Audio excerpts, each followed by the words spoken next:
Глава МЧС России Евгений Зиничев погиб при исполнении служебного долга, спасая жизнь человека. Министр находился в Норильске на межведомственных учениях по защите арктической зоны от чрезвычайных ситуаций. По версии источника РБК, он попытался удержать поскользнувшегося у края обрыва сотрудника съемочной группы. Главред РТ Маргарита Симоньян утверждает, что оператор упал в воду, а Евгений Зиничев прыгнул за ним и разбился о выступавший камень.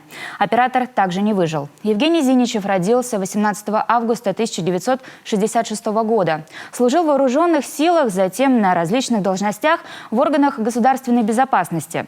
В 2015 году он в чине генерал-майора был назначен начальником управления ФСБ по Калининградской области.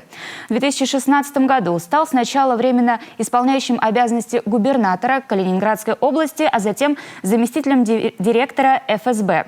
Пост главы МЧС Евгений Зиничев занимал с мая 2018 года.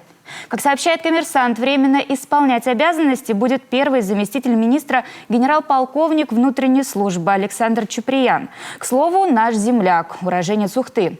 В 2014 году он в статусе замглавы МЧС был в коме с двухдневной инспекцией, проверял пожарно-спасательные подразделения и общался со специалистами по тушению лесных пожаров.